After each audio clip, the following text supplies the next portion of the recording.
Namo Narayana and welcome back as we're just about halfway through the first book of the Ramayana. It's interesting as I read this and I think back to an abridged version I had. I knew I didn't want to read that abridged version. I've mentioned that in other videos. I don't like abridged things because I never quite am sure what I'm missing out on.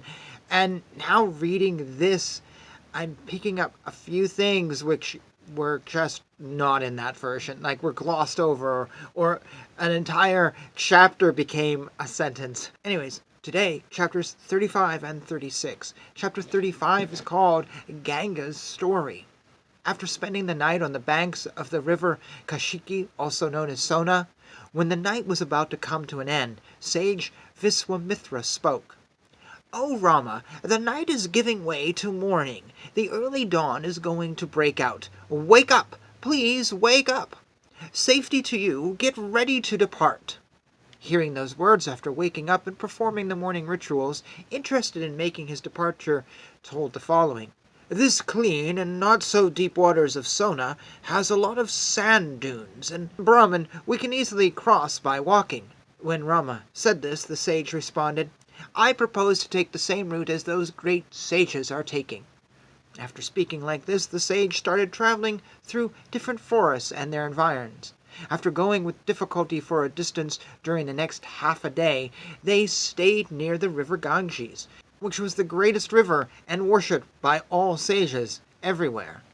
Seeing those blessed waters, served by swans and waterfowls, all the saints, Rama and Lakshmana, became extremely joyous. They took their residence on the banks of the river after taking a bath and satisfying the Pitru gods by offering oblations. After kindling the ritual fire and performing oblations, they dined on the food offered to the gods during them. They took rest after surrounding sage Viswamitra on the banks of the Ganges River, all with a happy mind. After sitting comfortably there, as per justified order, Rama and Lakshmana, who were with a satisfied mind, spoke to the sage. "O godlike sage, we would love to hear about the river Ganges, which goes in 3 ways, and how this river is reaching out to their husband, the ocean." Motivated by these words, the great sage started telling about how the river Ganges was born and its further progress. "O Rama, the king among the Himalayan mountains, which is a great treasure of minerals, has 2 daughters who are matchless beauties of this world. The daughter of the great mountain Meru, called Meena, who is mind-catching and has a slender waist, is the darling wife of the Himalayan mountain. River Ganges is the first daughter of Meena and Himalayas. They also have a daughter called Uma. Later, all the important devas interested in the welfare of the people requested that the king of the mountains allow the elder daughter, Ganga, to become a 3-branched river. Thinking according to Dharma, the Himalayas allowed his daughter Ganga, who is the purifier of the world, to flow according to her wish for the sake of the betterment of the 3 worlds. Welcoming her for the purpose of the 3 worlds and for doing welfare of the 3 worlds, they took Ganga with them with a satisfied mind. O Rama, then there was one more maiden, who was the 2nd daughter of that great mountain, who adopted very strict penance, performed supreme penance, and became rich with penance. Coupled with that great penance, that daughter, with a matchless form, was given by the greatest of mountains to Lord Rudra, who is saluted by the entire world. Like this, both the daughters of the land of the mountain became fit to be venerated by the world. One was Ganga, the most prominent among rivers, and the other the goddess Uma. Rama, whose walk is most attractive, this is the story of how that river, in 3 steps, went to heaven, about which I have just related to you now. That sinless river, which is pretty and is the daughter of the king of mountains, went to the heavens this way." Thus ends chapter 35. Chapter 36 is called Karthikeya's Birth Story. The sage completed the narration of the stories of the daughter of the mountain.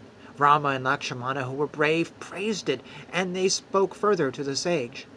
"O Brahmana, the story that is told to you is in consonance with Dharma, and we request you to tell in detail the story of the eldest daughter of the king of the mountains, as you are aware of it.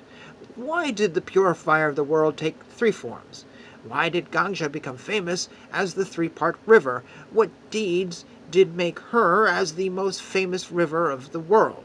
When the son of the Kakustha clan asked that way to the sage, who was rich with penance, he decided to offer the story in detail to those gathered. "Oh, Rama, that great blue-necked one, who was a great sage, after seeing the goddess Uma, began making love to her.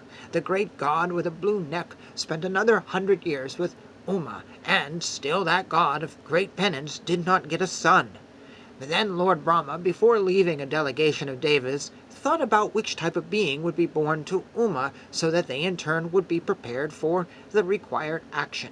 All the devas saluted Lord Shiva and said to him, 'O God of gods, O greatest God, who is there for doing good to the world, since the devas have prayed to you, there is no need to bestow your grace on them and fulfill their request. O greatest God, the world cannot bear to carry your powerful, lustrous offspring. As per the rules of Veda, please do join with the goddess in fulfilling the desires of the world. You please retain that seed which you are going to bring out within yourselves, so that the world is protected and not completely destroyed.' Hearing the words of the devas, the greatest god of the world said, 'So be it,' and then further spoke, 'I would keep my seed within myself, and so also Uma would keep her seed herself, so that the three worlds derive great pleasure. But that magicka seed of mine, which has already been stirred, needs to be borne by somebody. O great devas, please tell me who will bear it.' In reply to the god, who had the flag with bow, devas said that the seed which had been stirred out would be borne by the earth itself. The lord of the gods, that greatly powerful one, then discharged the seed on the earth with its mountains and forests, so that it spread all over. Those devas again told the fire god, 'You alone with the wind god enter this greatly potential seed, so that the world is not completely destroyed.' When the fire god entered the seed, from it a white mountain as well as a divine forest of reeds emerged, shining like the sun and fire. Karthikeya also emerged out of the fire. After this happened, the devas with the sages were extremely pleased and worshipped Shiva and Uma in a grand manner. Rama, then the daughter of the mountain, with great anger and reddened eyes, cursed the people of the three worlds. 'I, who had a desire for a son, have been prevented from getting intimate with my husband, and so I curse all of you to become incapable of producing children through your wives. And from now on all your wives would not be able to produce any progeny.' And after cursing them like this, she also cursed the earth. 'O earth, you have many varied appearances, and you would be the wife of many people, but due to my great anger you will never get love from your sons.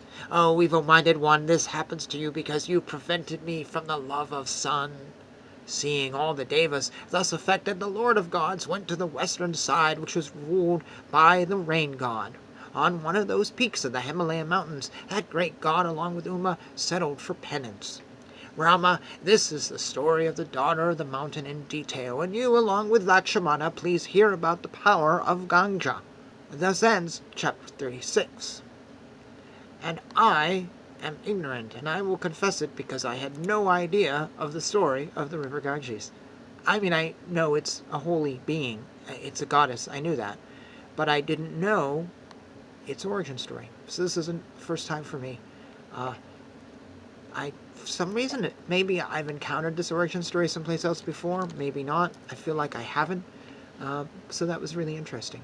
Any additional thoughts would be most welcomed. Actually, I will say, I'm sure there are other stories of the river in other texts. If you know of those stories, I'm sure this can't be it, please put a link down below. I would love to read those and uncover them. Try to get the bigger picture. It can be so much appreciated. Yeah, I'm just going to leave it there and open the floor to you and, whatever you want to say. And until next time, Hare Krishna, Krishna Krishna, Hare Hare, Hare Rama, Rama Rama, Hare Hare.